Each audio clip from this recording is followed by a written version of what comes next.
Tonight on The Late Debate, as new COVID rules come into force, central London still isn't working. Can the capital bounce back? And will the Black Lives Matter protest lead to real equality?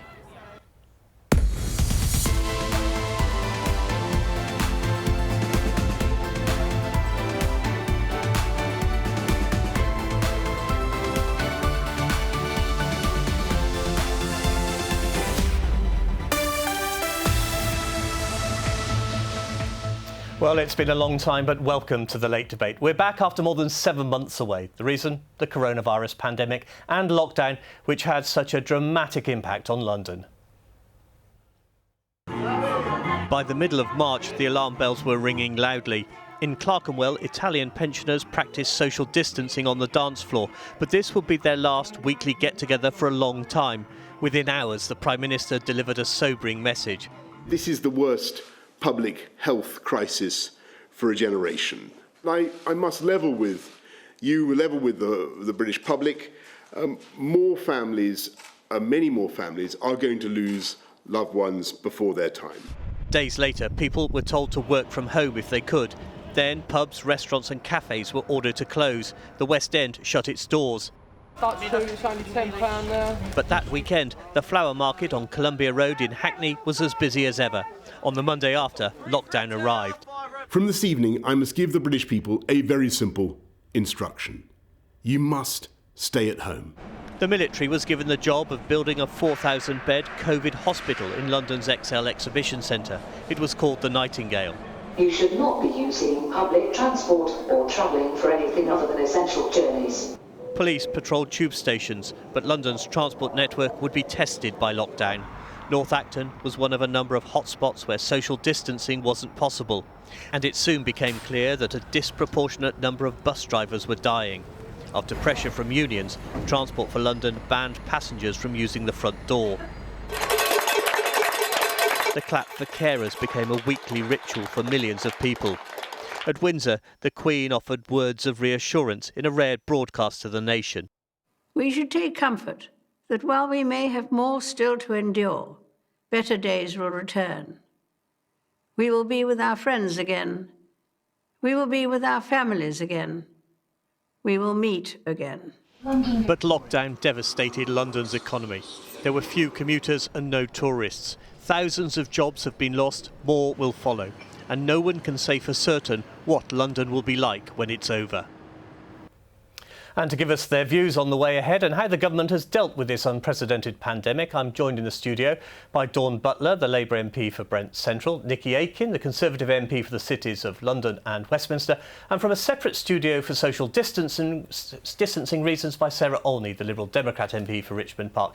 Nikki, can I come to you first? You represent the West End. You've got it all: shops, offices, nightclubs, bars, theatres, restaurants. How badly hit has the West End been? Central London tends to be the first out of the traps in a recession or an economic downturn. This pandemic, we're going to be the last, I fear. People are not coming back to the offices like they did pre-COVID. 1 million people came into my constituency every day to work. They're not coming back in any way, shape or form in those numbers.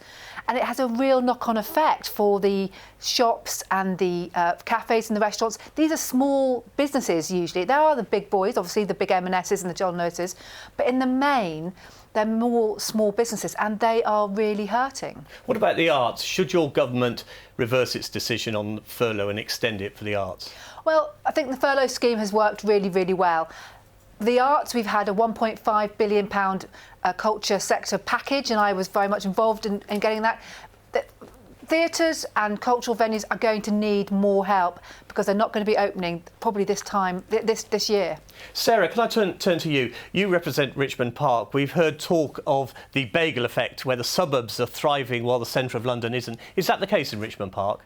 We're absolutely seeing some of that. Certainly, I've been going around to see some of the local businesses in my area, since when they first started opening up. And actually, certainly some of the small independent retailers on our local high streets have actually done really quite well because people have been at home, but they've been wanting to get out. And our local high streets have been quite busy. But that's not to say that everybody has thrived. Certainly there have been significant difficulties with lots of different local businesses, and they're still, finding it very hard. They can't service their customers in anything like the volumes that they used to be able to for social distancing reasons. What's it been like not having the planes overhead from Heathrow? That's been an upside. I won't pretend that it hasn't. Dawn, a lot has been said about the disproportionate effect on the BAME community. Is that the experience in Brent? Yeah, unfortunately, we've had quite an impact, and I think that our businesses have struggled as well.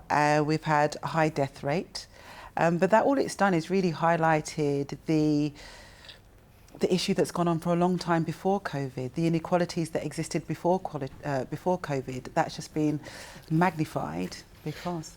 You've talked about the death rate. We know that Northwick Park Hospital came under pressure. Your assessment of the government's handling of COVID is presumably not a very nice one. Yeah, well, Northwick Park was the first to basically declare an emergency and close its doors because it couldn't take any more patients in.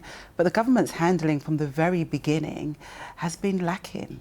You can excuse away January because it was a new virus and everybody was finding their feet. But the government's mixed messaging, the government's muddled messaging, the government's lack of testing, all of that has contributed to where we are now. And even now, to be honest, we knew we were going to get to this stage because we're still in the first phase of the virus because all that happened is it was suppressed because people were at home and we were on lockdown. And so even when people were beginning to ease lockdown, there should have been more demand for people to wear PPE. I mean, there's so much that we can talk about in terms of the testing that was the mass testing that was abandoned in March, not because it wasn't the right thing to do, because the World Health Organization well, Nikki, said we had to test. I don't recognise everything. I think the fact is the messaging was very clear at the very beginning, and it did do exactly what the government wanted to do. It saved the NHS. The government was determined not to see the NHS overrun, and people did adhere to it. They stayed at home. But we locked they down saved too lives. late, though, didn't we?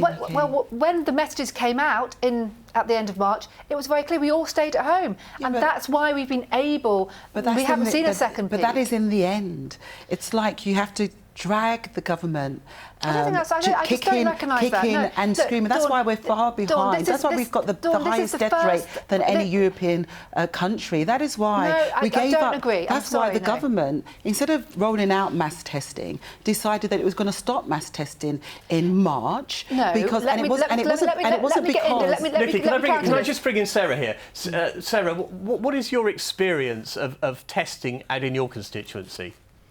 I mean, in my constituency, the experiences have been very similar to elsewhere, actually. Certainly more recently, it's been quite difficult to get hold of tests and people are being sent all over the country. And I do think that whatever's happened in the past, and obviously this is a very unprecedented situation, and I think Dawn is right to say that, back in January, they couldn't necessarily be expected to know what to do. But I do think now, 6 months in, what we really, really need now is a test, trace and isolate system that we can all have faith in, that works, and that people can start to go about their daily lives again, knowing that the virus, it's still out there, and we all still need to be cautious, and we all still need to be thoughtful towards each other, but that we will know that if we've been in contact with somebody who's caught it, that we will have to self-isolate, and we just need to have a robust system that really, really works. And I think that's absolutely key to moving forward from where we are. Yeah, look, I just think that this is a once in 100 years pandemic. No modern day government has ever had to deal with this on a global scale, and so we were never going to get it all perfect. You're not saying the government hasn't made mistakes? Absolutely, and there will be a review, there will be an inquiry, and that will come out. But we have done some amazing things. We've built new hospitals, we've got the labs up and running, we are doing the track and trace. And we have been able to protect the NHS, which has been the main focus. Dawn, one of the reasons given for the new restrictions on households mixing is because young people are doing it too much, too many parties. Is that something that you recognise from your constituency? There has been some parties in my constituency. Actually, the biggest party that we had was the weekend after Dominic Cummings drove 30 miles to test his eyesight, and people thought, well, you know, if he can do that, we can have a two wrongs don't make a right. No, of course not. But what happened was, this is the whole part of the government leading by example and giving clear messaging. The fact is they were not giving clear messaging. So, and absolutely, we now need to say, what do we need to do to move forward? So yes, we have to ramp up testing, but also it can't just be testing alone, because testing without and I agree, without the tracing, the tracking, the isolating and the help and support, it's not going to save lives. And ultimately, we need to save lives, and we need to build capacity for that to happen. Do you think the new rule about 6 is a clear message? I think it's a clear message, but I think it's inconsistent with then telling people to go to work. Because unless you're going to say to workplaces no more than 6 people can be in a workplace, then it's very inconsistent. But the city centres need people to go back to work as safely as possible. And I know, having spoken to a lot of businesses in my constituency, that they are doing it safely, but we're not going to get people back 100% anytime soon. It's about getting people back maybe 20 or 30% of the time, maybe 2 or 3 days a week. But in order to do that, we do need to have a proper testing, tracking, tracing, isolating system in place. Otherwise, you can't get the economy. Let me bring in Sarah here. Sarah, do you recognise the problem in Richmond of people being reluctant to come back into central London? Absolutely, I do. And I mean, I've obviously been travelling in from the constituency to come into Parliament, and the trains are empty. Rush hour trains are, 2 or 3 people in a carriage on South Western Railway. So I absolutely do. And I mean, we obviously have quite a few of the city workers who would normally be travelling into Nikki's constituency, and they're working from home, and they're finding they're very productive at home. They're finding that it's really contributing to their work-life balance. Richmond, obviously, a very nice place to be. There is a. I think there's been a lifestyle shift, and I can understand what Nikki's saying about needing people to come back to the office. But I actually think that there's a lot of people out there who are seeing the change in lifestyle they've had to undergo as a result of the pandemic. Have you had to change any of your plans because of the new rules? I'm sorry, I missed what you said. Have you had to change any of your plans because of the new rules? Because of the new rules that came in this week, yes. Both my children are due to have birthday parties because they've missed out during the pandemic, and we've had to postpone them again. So what about you, Nikki? No. Dawn? Yes, I was supposed to go to a party on Friday, which now won't happen. I don't get invited to parties anymore. I'm too old, Simon. Now, since we've been away, there's been one other big story in the capital, the Black Lives Matter protests sparked by the killing of George Floyd in Minneapolis. The haunting sound of his shout of "I can't breathe" was captured on mobile footage shown around the world, and his death had a global impact, not least here in London. London has witnessed many anti-racism marches, but history might judge the protests this summer as a turning point. What's his name? George Floyd! Say his name! George Floyd! Among the thousands who took part in the rally in Hyde Park and procession to Parliament Square was the London-born Star Wars actor John Boyega. Thank you for being there to show your support for us, black people. I love you. The Black Lives Matter protests reignited the debate about statues honouring discredited figures from the past. Robert Milligan in London's Docklands made his fortune from the slave trade. Within days, he was dispatched to a warehouse. Wait, he didn't do anything! When the athlete Bianca Williams and her fiancé were pulled over in their car by police carrying out a stop and search in West London, she filmed it on her phone. It's always been a controversial tactic, perhaps even more so in the wake of Black Lives Matter. They need to not be so aggressive and have a bit of respect when they speak to you, and just not always target the black people. Interesting experience being stopped by the police on the Sunday in... Williams wasn't the only high-profile target of stop and search. When Dawn Butler was questioned in Hackney, she too believed she was the victim of racial profiling. We're going out. You're going out? Yeah, we're having a day out. It's Sunday. Do you live in London? No, because we're just asking what you're up to in the area, that's all. Dawn, we saw you there. Not your first experience. What was that like? Well, it was actually quite... it was quite shocking and intimidating. I mean, at first... there was a marked police car in front of us, and when the lights started going and it did a U-turn, I thought, oh my God, I hope something tragic, hasn't happened. And then, to be stopped, it was quite a surprise, really. Have the police told you why they stopped you? No, I received a letter this week, and Steve House said that they won't. He's the deputy commissioner. He's the deputy commissioner, and he said he will not be releasing the body cam footage because it doesn't show the intent of the officers as to why they stopped. So. People are supposed to have faith in body cams, aren't they? That's not very helpful. No, and I can't say what the intent is. As I've always said, all I can do is say factually what happened. What surprises me, the lengths that people will go to disprove what happened, even when you've got a recording and footage. And I think even though some people feel it's controversial to record an incident, I actually think now it is important, because otherwise, even if you just say this is what happened to me, people try to disprove. Do you have confidence in the Commissioner, Cressida Dick? I don't have 100% confidence in Cressida Dick, no. I think Cressida's lack of acceptance that institutional racism still exists within the Met is a problem, because if you don't accept that something exists, then you can't fix it. And so that's my issue. Nikki, does the government get it now about Black Lives Matter and racial inequality? Yeah, I hope so. I mean, I don't think... I wouldn't say that they don't at all. I think we've all got a part to play, every single one of us in this country. We've all got to work together, and it's the government, it's councils, it's us as individuals. But every life, every black life, every life has got to matter, because we are one community in this country. We've seen it in COVID. We've all come together in our neighbourhoods, in our localities, and it's really important to take that forward. But when I saw the film, particularly of Bianca, I mean, I would have been terrified if that had been me. That probably would never happen to me, Simon. And I think that's what we've got to remember. Even us as white people, we have no idea what it's like to be profiled like that. And I think we really have got to accept that, unfortunately, black people have a different experience to many of us in the rest of the country. Sarah, do you have confidence in the government's commission to look into racial inequality?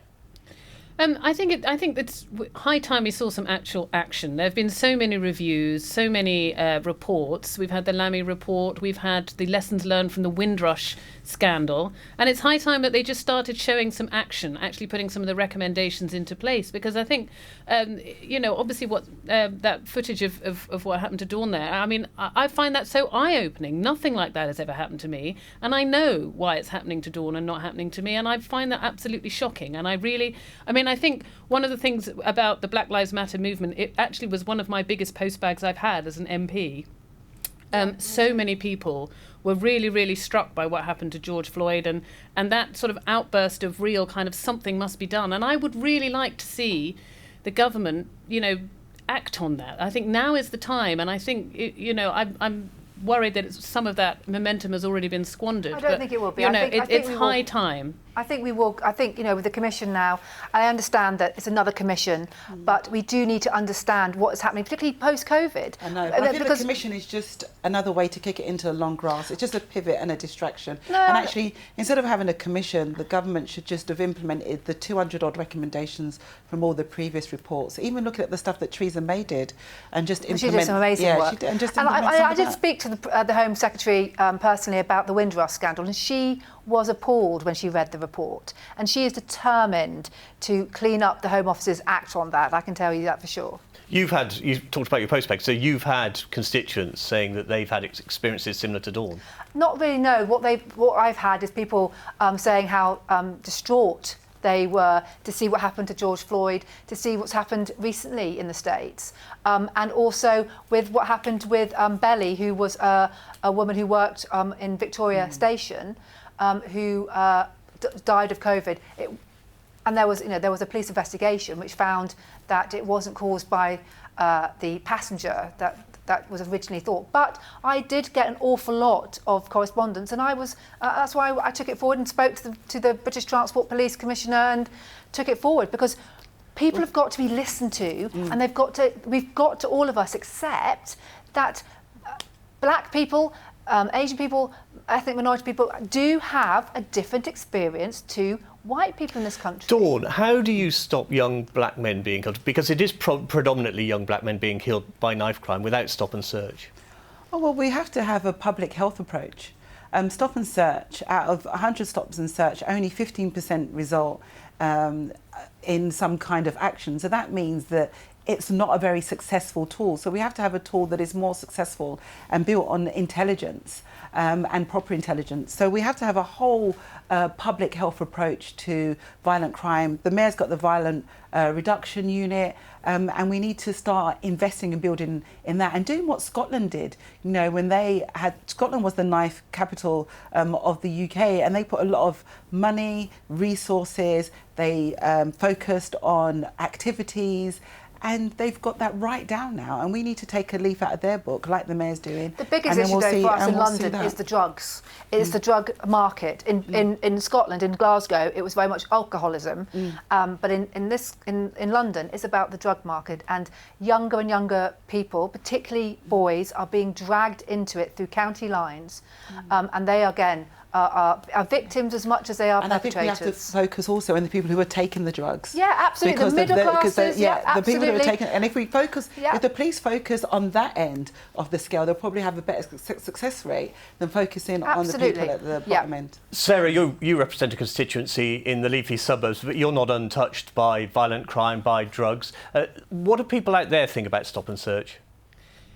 No, you're absolutely right. We certainly don't tend to see the sorts of criminal activity that you get in central London. We have been experiencing a lot over the summer. You touched on it earlier. A lot of antisocial behaviour, a lot of people gathering in outdoor spaces, a lot of drunkenness and drugs, as Nikki was just saying there. And people are feeling unsafe. People are feeling, and we have a lot of families living in Richmond and in Kingston, and they live there because they think it's a safe place to live. So they feel very sensitive to when they feel unsafe. So what I've been calling on the Mayor to do, and I've also written this week to the Home Secretary, is to say very much, don't forget the outer boroughs.